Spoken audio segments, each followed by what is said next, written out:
이번 시간은 음악 시간입니다.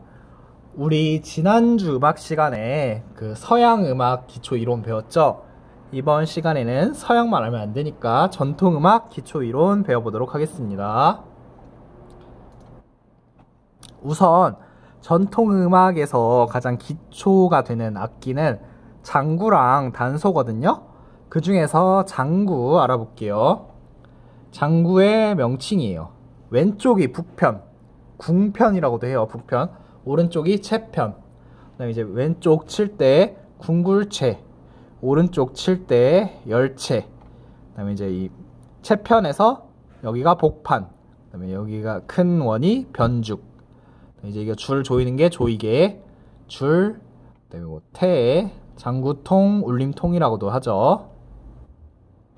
이 정도는 다 알 거예요. 이제 양쪽을 치면 뭐 덩 이런 것도 알겠죠. 보면은 이제 부호 및 구음, 덩 명칭 합장단이라고도 하고 북편과 채편을 함께 친다. 다음 이제 덕, 채편, 장구의 채편만 친다. 채편이 오른쪽이죠. 오른쪽만 치면 덕. 다음 이제 쿵, 북편, 북편은 왼쪽이죠. 여기 보면 북편. 장구의 북편만 치면 쿵이에요. 다시 덩 양쪽, 덕은 오른쪽, 쿵은 왼쪽. 더러러러는 채로 채편을 여러 번 굴려친다. 오른쪽을 치는 건데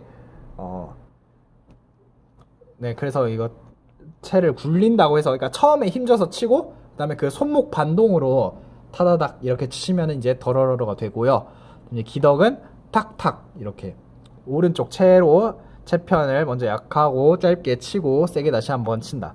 그래서 기덕은 탁탁, 더러러러는 첫 번째 세게 치고 그다음에 이제 손목 반동을 계속 살려줘서 더러러러 이렇게 되는 거예요.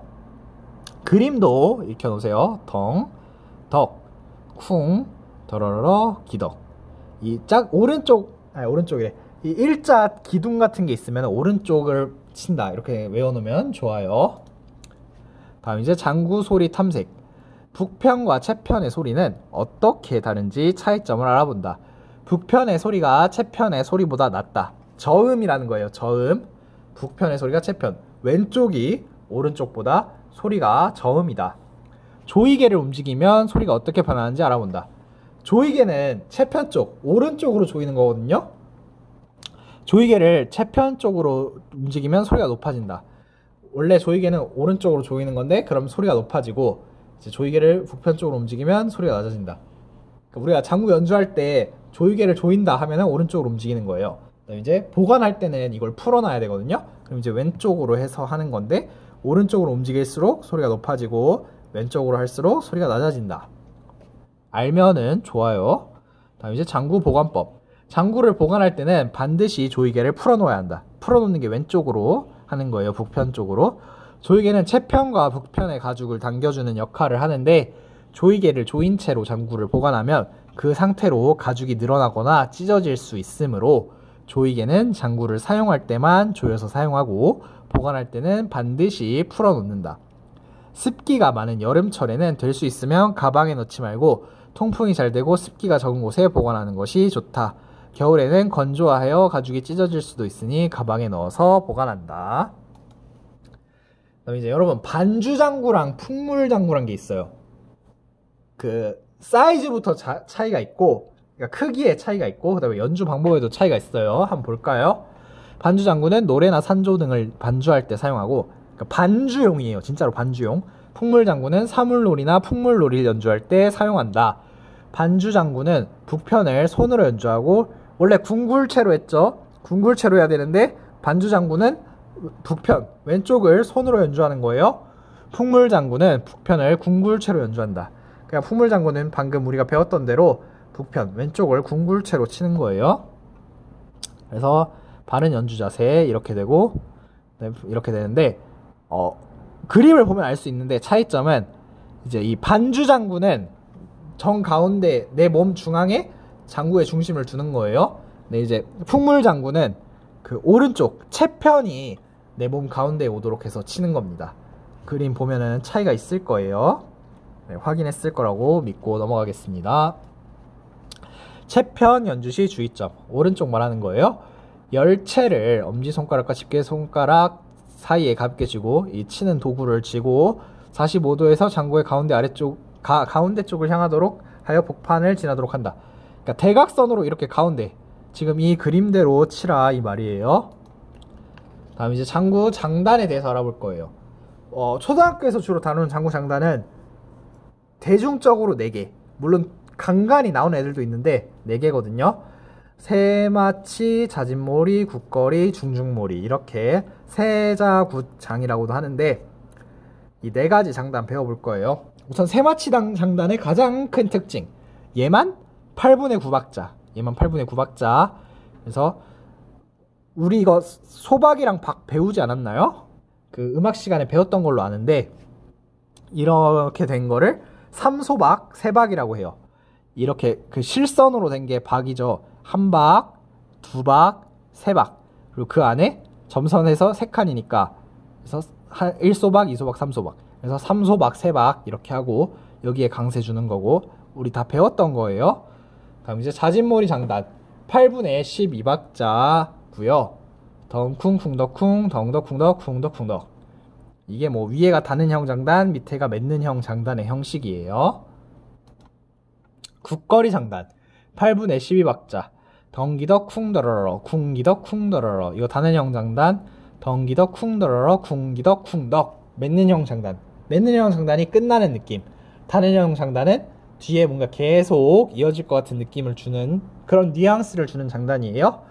다음 이제 중중몰이 장단 8분의 12박자 덩덕 쿵덕덕 쿵쿵덕 쿵쿵. 닿는 형 장단이고요. 덩덕 쿵덕덕 쿵쿵덕 쿵덕. 이게 맺는 형 장단입니다.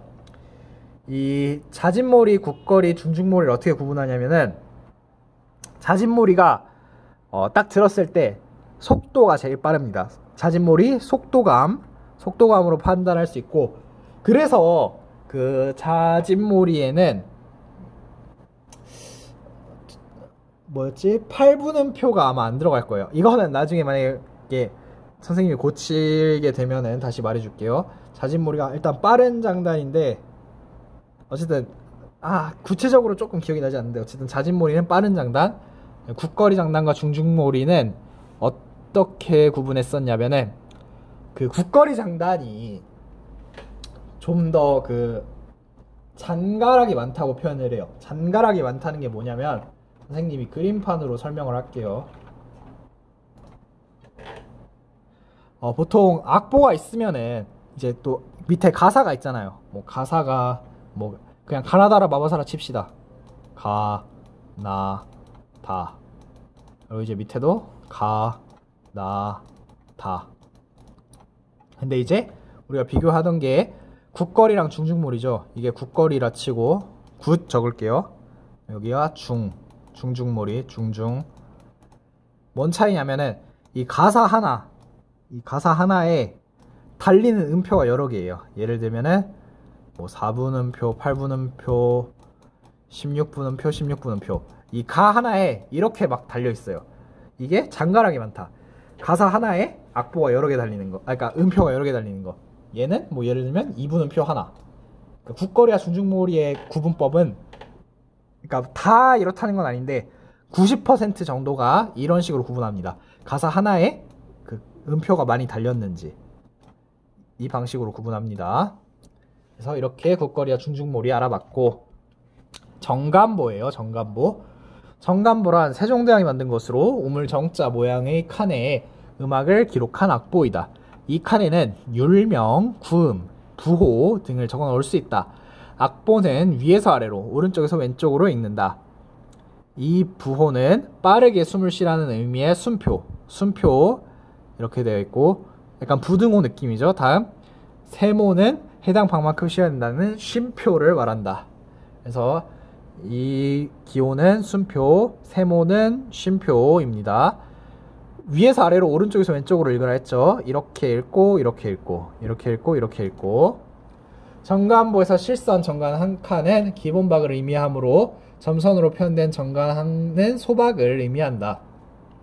실선 정간 한 칸이 서양 악곡에서 점 4분음표를 의미하므로 점선 정간은 8분음표를 의미한다. 황이 점선 한 칸이죠. 8분음표 길이이다. 황, 점선, 점선. 8분음표 2배의 길이다. 황, 점선, 점선, 점선 3개. 이게 한 박이죠. 8분음표 3배의 길이다. 점 4분음표의 길이에요. 다음 이제 말붙임새. 말붙임새란 노랫말의 리듬을 말하는 것. 말붙임새의 정의. 노랫말의 리듬. 어떻게 보면은 영어의 찬트랑 비슷한데 찬트도 그 리듬이잖아요. 그래서 한 장단 안에 가사의 음절이 놓인 것을 뜻한다. 특정 악곡에서 말붙임새는 장단에 따라 특징적인 형태를 취하므로 장단을 이해하는 데 도움이 된다.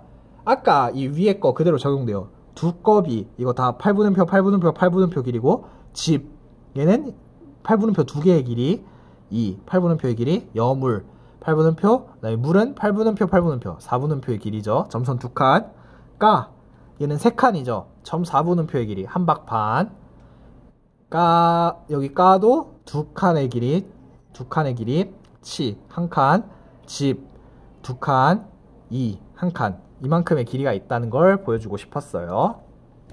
다음 이제 식임새. 식임새란 가락을 꾸며주는 역할을 하며 가락의 자연스러운 연결이나 유연한 흐름을 위하여 또는 화려함과 멋스러움을 위하여 사용하는 표현 기법을 의미하기도 한다. 식임새 5가지예요. 굵게 떠는 소리. 음을 굵게 떨어서 소리낸다. 음을 굵게 떨 때 이 표시 C에다가 꼬불꼬불. 다음 이제 밀어 올리는 소리. 아래 음에서 위에 음으로 밀어 올린다. 흘러내리는 소리. 위에 음에서 아래 음으로 흘러내린다. 꺾는 소리. 위에 음을 빠르게 꺾어 아래 음으로 내려온다. 잘게 떠는 소리. 음을 잘게 떨어 소리낸다. 민요의 형식이에요. 매기고 받는 형식. 한 편이 먼저 노래를 부르면 다른 한 편이 이어받아 노래를 부르는 방식으로 놀이요와 노동요에서 많이 활용된다. 매기는 편에서 한 사람이 다른 가락과 노랫말로 매기고 받는 편에서 여러 사람이 같은 가락과 노랫말로 받게 된다. 여러분 매기고 받는 형식 전통 음악에서 많이 봤을 거라고 생각합니다. 다음 긴 자진 형식. 민요에는 느린 소리 이걸 긴 소리라고 해요. 긴 소리 다음에 빠른 소리를 잇대어 부르는 형식이 많다. 자진 소리. 예를 들면 강강술래와 자진 강강술래, 쾌지나 칭칭나네와 자진 쾌지나 칭칭나네 등 같이 긴 자진 형식으로 되어 있는 민요가 있다. 그렇다네요. 다음 이제 한배. 한배란 본래 활을 쏘아 떨어뜨린 거리란 뜻인데 국악에서는 빠르고 느린 정도를 의미하는 말로 사용되고 있다. 한 장단이나 박을 기준으로 한배가 긴 것은 느린 장단, 짧은 것은 빠른 장단을 뜻한다. 예컨대 자진몰이 장단의 한배는 중중몰이 장단의 한배보다 짧기 때문에 한배가 짧으면 빠르다 했죠. 그래서 아까 장구 장단할 때 자진몰이가 굉장히 빠르다 했습니다. 빠르다고 할 수 있다. 한배가 짧다, 빠르다. 한배가 길다, 느리다. 토리. 토리라는 게 각 지역의 특징이에요. 토리는 음계 발성 분위기 그리고 식임새. 아까 식임새 배웠죠. 뭐 굵게 떠는 소리, 밀어 올리는 소리, 흘러내리는 소리, 뭐 잘게 떠는 소리 이런 거. 각 지역의 노래의 특징을 말한다. 각 지방에 사투리가 있듯이 민요에서도 지역에 따라 음악적 사투리인 토리가 있어 각 지역의 음악적 특징을 구분할 수 있다. 우리나라의 민요. 동부민요, 경상도, 강원도, 함경도, 외나리 토리, 남도민요, 전라도, 육자배기 토리. 여기 식임새 있죠. 창부타령 토리. 서울, 경기, 충청도, 서도민요, 수심가 토리, 평안도, 황해도. 경기미료. 창부타령조 또는 경토리라고 부른다. 대체로 맑고 깨끗하며 경쾌한 느낌을 주는 것이 특징이다. 가락이 순차 진행으로 부드럽게 이어지며 한 음절에 많은 음이 붙는다. 또한 긴 음에서 잘게 떨어준다. 음계는 솔, 라, 도, 레, 미 5음계로 되어 있으며 대표적인 민요로 아리랑 여러분이 아는 그 아리랑 아라리오 그거예요. 도라지 타령, 풍년가, 닐리리아 등이 있다. 2번 남도민요. 육자배기조 또는 육자배기 토리라고 부른다. 음계의 중심 구성음은 미라시의 세 3개 음밖에 안 써요. 미는 굵게 떠는 음, 라는 평으로 내는 음, 시는 꺾는 음이다. 목을 눌러내는 발성법을 많이 사용하며 가락이 구성지고 극적인 표현이 특징이다. 대표적인 민요로는 강강술래, 고사리꺾자, 덕성몰자, 둥단기 타령 등이 있다. 동부민요, 메나리조 혹은 메나리톨이라고 부른다. 음계는 미솔라도레의 5음으로 구성되며 주요 음은 미, 라, 도이다. 솔은 라에서 미로 하행할 때 이 말은 라, 솔, 미 이렇게 진행될 때를 말하는 거예요. 라, 솔, 미 이렇게 내려올 때 경과음으로 쓰기 때문에 올라가는 선율에서는, 그러니까 이게 미솔 라도레 5음이라 했잖아요. 근데 올라갈 때는 미솔 라로 올라가는 게 아니라 미에서 바로 라로 올라가는데 내려올 때는 라, 솔, 미로 내려온다 라는 말이에요. 다음 대표적인 민요로 쾌지나 칭칭난의 메롱이 소리, 나물노래, 도움소 등이 있다. 서도민요, 수심가조 또는 수심가톨이라고 부른다. 음계는 레미솔라도의 5음으로 구성되어 있다. 주음은 레, 라, 도 혹은 레미, 라, 도이다. 레와 라에서 콧소리를 섞어 잘게 떨어주고 도음은 흘러내린 소리가 특징이다. 대표적인 민요로는 금다래꿍, 쌀음, 풍구타령 등이 있다. 네, 좀 지루했었지만 여러분들이 전통 민요에 대해서 좀 이론을 알았으면 해서 이렇게 이론 수업을 준비해봤어요. 서양 음악 이론이랑 이 전통 음악 이론을 완벽히 안다면은 여러분들 아마 고등학교까지 크게 음악 걱정할 일은 없을 겁니다. 이상으로 수업 마칠게요. 과제는 따로 없습니다. 여러분 빠이빠이.